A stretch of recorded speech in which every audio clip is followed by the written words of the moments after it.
an inhumane society of people, desensitized to violence. Alan Orr's theory of adaptation demonstrates how organisms, especially humans, adapt to their environment. Through the lens of this theory, the fact that humanity has seen, felt, and lived through violent events emphasizes humanity's talent for accomplishing adaptation, accepting violence as a force forged in the world they inhabit.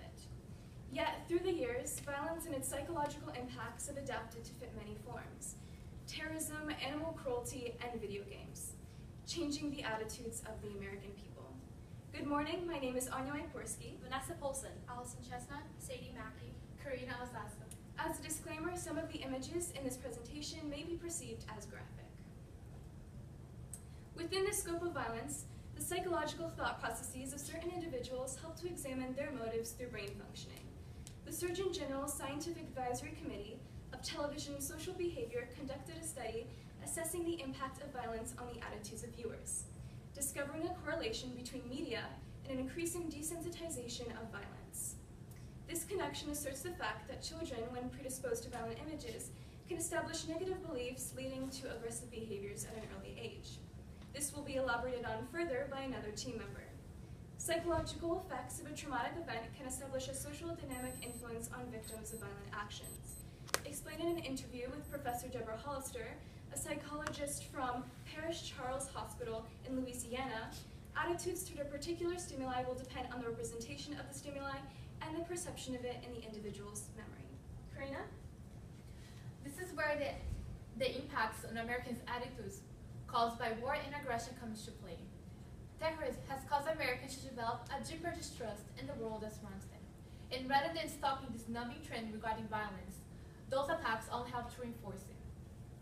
This numbing trend in Americans' attitudes was clearly displayed when the United States used various illegal and improper interrogation methods on terrorist suspects after 9/11. Interrogations that the U.S. personnel hoped would lead to one of the most wanted men by the United States, Osama bin Laden, the former leader of Al-Qaeda. However, it became a quest in which prisoners' well-being and human rights became disregarded. And as of late, bigger and bloodier incidents are being required to truly capture the Americans' attention. And small but just serious attacks, such as school shootings, are becoming gradually disregarded. As you can observe this map provided by Everytown, a program safety organization. Since 2013, there has been at least 106 school shootings across America. And the majority of these school shootings never made headlines or even received the same light under news powerhouses such as New York Times and Times Magazine, which further demonstrates how Americans are lacking sensitivity. Allison? In addition to terrorism, social political shifts in American attitudes towards violence can be attributed to violence in video games. According to the American Psychological Association, or the APA, when viewers watch violent behavior, they will subliminally internalize and socially accept the behavior. This has negative effects on viewers' cognition, including a decreased concern for others' suffering and less sensitivity towards violence. Also, in past years, the federal government has made many decisions regarding violence in video gaming industry. In 1993, public outcry in response to Mortal Kombat and Night Trap, two highly controversial violent video games, pushed Congress to consider the regulation of video games. This was one of the first times the government was involved in the video gaming industry. In 2005, California passed a law that required a label of 18 on violent video games and outlawed the sale of these video games to minors. However, in 2009, the law was nullified because it violated the First Amendment.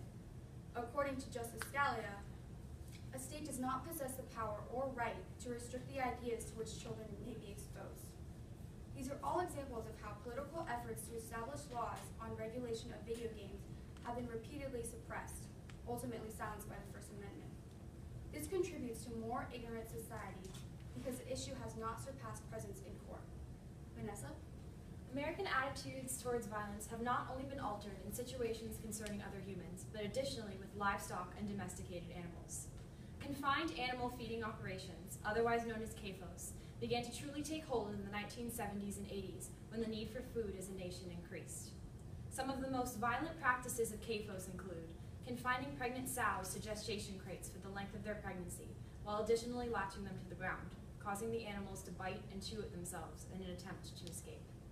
Heifers are artificially impregnated in order to keep them producing milk. Domesticated animals are also presenting themselves as the new face of American tolerance towards violent practices. Not only have animal abuse cases doubled within recent years, but there have been various psychological studies suggesting that households that present crimes of animal abuse are twice as likely to later present crimes of child abuse, domestic abuse, and even homicide.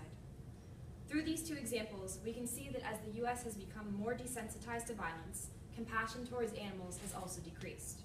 The violent practices in CAFOs and domestic animal abuse show that American people are not the only ones impacted by shifting perspectives on violence, but additionally their animal counterparts.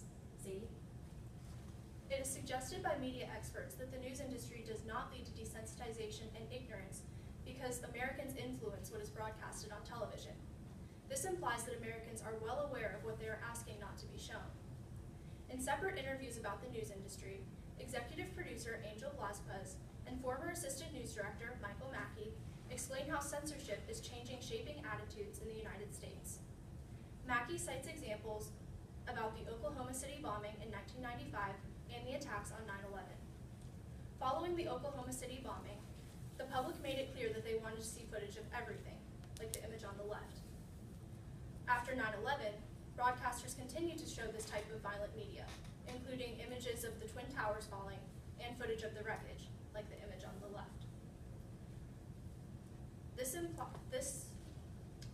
Watching violent scenes repeatedly caused the public to beg news stations to stop showing this type of graphic media. Though news organizations originally covered violent events in gruesome detail, public complaints led the news organizations to cater their stories to the public opinion, rather than including full detail, which exemplifies the ignorance harbored by the American public. Still, the assertion that Americans are sensitive to violence is easily disproven. Blasquez remarks that since the internet has expanded its reach, broadcasters have relied on the internet to publish the graphic videos and images that stations cannot show because of apathetic viewers. If there is more information to be shown, broadcasters generally direct their viewers to a website where they can find it. However, most people will not do the supplementary research, and without this research, people become ignorant to what is going on around them and unaware of the gravity of violence in their surroundings. Allison? Despite the negative outcomes of violence, there are potential solutions. The APA identifies a key program that works to prevent violence, called Adults and Children, ACT Against Violence.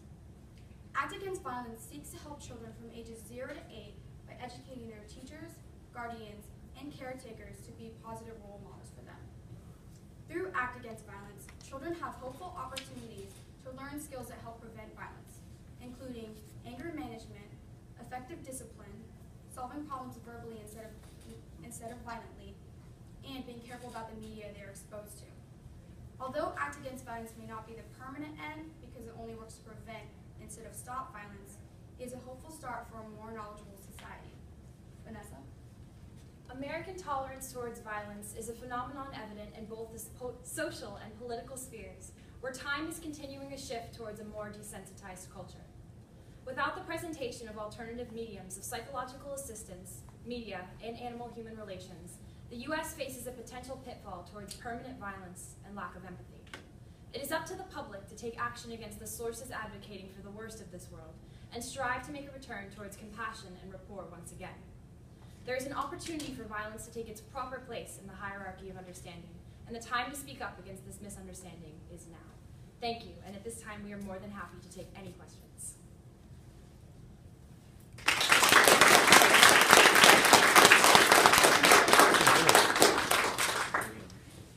All right, thank you guys. Again, we're going to ask questions. We're literally going to go right down the line from left to right, so you're up. Tell me something that surprised you in your research. It really surprised me how many school shootings happened since 2013, and we never, I mean, honestly, I heard about like 3 or 2 in the past 3 years. So. I saw that data when you put it up there. I thought the same thing. Next step, Sadie. Was there evidence that you gathered that you didn't use? Yes, I gathered information from the Federal Communications Commission, which regulates what is allowed to be shown on television, and we used maybe one sentence in the paper, but we didn't use it in the presentation. And then we also gathered information from other people that we didn't include in the presentation as well. Why? Just curious. To make the time limit, we didn't feel like we had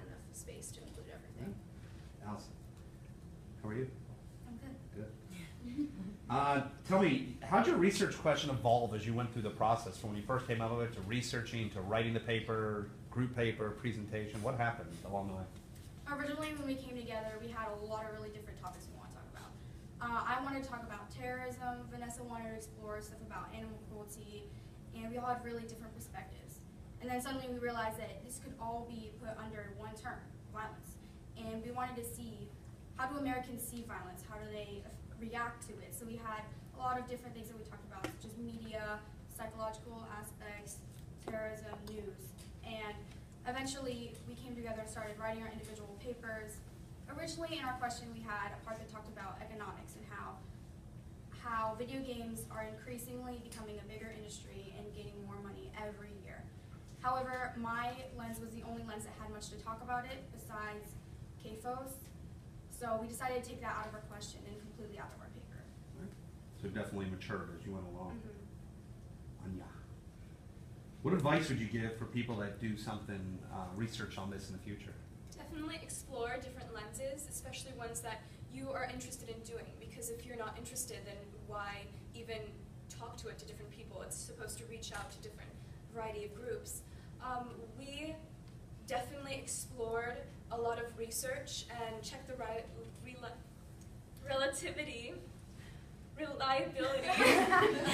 of the different sources to see if they were actually good and accurate and to directly support our arguments. So, and be confident when you're up on presentation, and that's, yeah.